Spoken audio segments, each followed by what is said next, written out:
This is the PC case for build 2, black and white build. It's a nice case. Let's get going. Got the cat joining us on the build still. He's asleep. But I just installed the AMD Ryzen 5 4600G. And to do it, you just gotta make sure you lift this pin first. Line up the gold arrow with the arrow on the motherboard. And then you just set it in and it just slides in place. No pushing. Once it slides in place, then you just lower the pin. That's it. Now it's time to install our 1/2 terabyte NVMe M2 SSD. And this goes here in the M2 slot. And I already positioned our screw here. It comes with the SSD itself. You have to make sure it's raised up, so that way when you slide this in, it's not hard to slide in. You just make sure you line it up, and then it's going to sit at an angle. And you just press down and screw it in with one of the provided screws, of course. That's it. After it's installed, this is where we're at. That's it. So now we're going to install our RAM sticks for a total of 16 gigabytes of RAM, DDR4. Gotta make sure they're DDR4.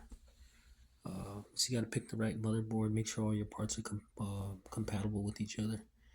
Alright, so because we only got 2 RAM sticks, we're not filling up all 4 slots. We're gonna be using the gray slots on this board, the slots that are marked here. You'll see they have them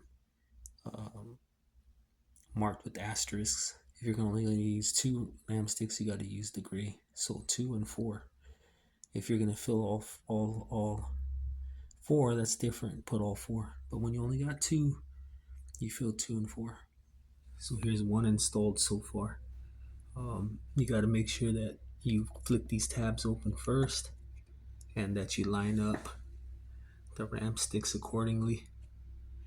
So that way when you set it, you just lightly push and it's going to click right in place, and this is going to just close. So there's our RAM. We're going to install our AMD CPU cooler,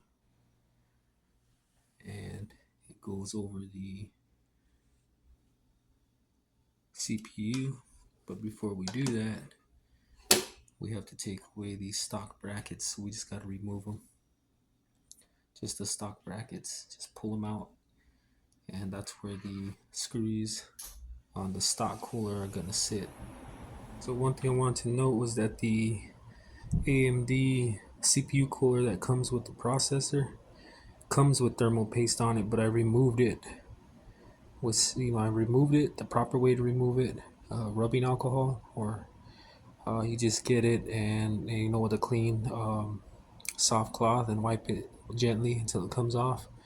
I'm gonna be using the high performance thermal paste from Corsair. It works a lot better, I believe. So I removed the brackets, as you can see here, and here's the CPU cooler, and this applies the thermal paste. And there's always, like, everybody's got their own thing how they do it, but I like to do just away from the edge, and I like to go around it like that kind of pattern to the center, but not in a perfect circle, just in a square, not in a perfect circle. But you got however you think you want to do it. Some people say you can apply too much, too little. I say as long as it's not running over the edges, you're fine. See it? That's the pattern I shoot for, the pattern that's seen in nature. Right, and that's what it looks like. And when you're screwing it in, you're screwing in all 4 of these screws, and they're gonna abruptly stop. Don't keep over tightening, you'll break it. You just go until it stops for this installation here. And then we got to plug in our CPU fan to the CPU fan connector, and you'll see it here. It says CPU fan. And there it is so far. Coming along pretty good. So next is I prep the case. with the standoffs. So you'll see them. They're going to be your standoffs for your motherboard. And you got to use the proper screws. So we're going to set the motherboard in place and screw it in. But first things first, we got to install the I/O shield. And the I/O shield's going to go right and snap in right here. So it looks like with the I/O shield installed. Installed it from the inside.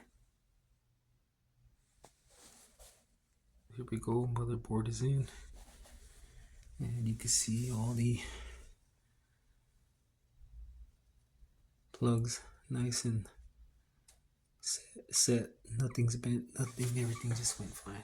So next we want to remove our case's rear panel because we want access to our wiring for our case's power button, audio, microphone, USBs. So I use some straps here to hold the wires in place. And here's here's the output we're looking for, or input. But we have our power button, 2 USBs, headset and microphone. So you'll need a Y jack for this one.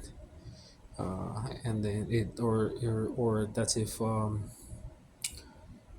your gaming headset with built-in mic only comes with one style output, you'll need a Y jack to plug into this one, and then that's what we got. We're gonna be good to go. This motherboard, this is what it looks like, nice and plugged in. We have our power, our USBs, and our HD audio. And you'll see the one that's labeled F panel says F panel, both on the wiring and next to the plug for it. They're only going to plug in normally in one place. Sometimes they might not, so that's when you'll want to refer to the user manual for your motherboard to make sure you're in the right location. Next up, we have our installation of our PSU Cooler Master 750 watt, and we're going to install it fans down so it pulls air up from the filter underneath the case. And we have all of our plugs that we need for our CPU fan, our motherboard, and our GPU. Our power supply, you just got to take off these 4 bolts here, pull that off, put your power supply in, make sure it's oriented correctly, then put these back in. And then our case comes with an additional 4 screws that we're going to use to lock in our power supply to this frame here. And it'll be good to go. And here's that filter I was talking about. There's a filter down here. It's a removable filter where we would do that, where we can clean our filter and make sure that we're filtering out as much dust as possible while our fans are running. What the power supply looks like, nice and secure. And I have my power supply cables pulled out right here on the back. And I'm going to save cable management for last. I like to save it for last. Get everything nice and looking real nice and professional. When I install the Thermalright white RGB fans, remember airflow, there's no marking on these. Normally they'll have an arrow indicating which way airflow goes, but normally airflow comes into the front and it comes out the back.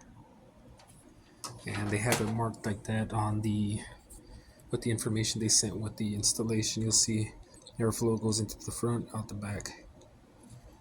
And I like to handle this part first or next because when we install the GPU and the Wi-Fi kit and everything else, we're gonna have even less room to get in there and get things done. So we're gonna end up taking off this front panel so we can install these. So I can make sure I install these right. And yeah, we're coming along great. Finish mounting the fans. Remember, the airflow comes into the front, out the back. That's it. Next was supposed to be the RX 588 gigabyte GPU, but ran into an issue while trying to install it because it bumps directly into the slot for the Wi-Fi card. So I installed the Wi-Fi card first, which is a TP-Link AX3000 for gaming. And then I gotta install the Wi-Fi card over that. That's it. Wi-Fi card is secure, and the USB port on the motherboard is being used, or one of them, for the Bluetooth connection right in here. So good, the GPU is in with the Wi-Fi card. You can hardly see it. Everything's coming together. There's the Wi-Fi antenna. Everything looks nice and clean in the back. And next will be the custom extenders, black and white extenders, and plugging everything in. Alright, just finished the custom black and white extensions and the GPU support bracket. All that's left is the 4-pin to 3-pin RGB converter for the RGB lights, and then cable management, and then start setting it up. So got the RGB lights going. The graphics card has RGB. When it's running, it'll light up too, but I ran into an issue with the motherboard because it's a 4-pin ARGB with a 4-pin PWM for the fans, so I had to get a converter, and I'll show you the converter next. This is the converter I needed to use. I had to just daisy chain for the PWM and the ARGBs. I just gotta do cable management and then put the covers on. It's good to go. And this is where I mounted the reset switch for the converter. I mounted it in a place where I didn't have to cut any holes or do any gluing, where it hold nice and tight. Got everything nice and buttoned up, nice and cleaned up. Cable management went well, and let's kick her on. So yes.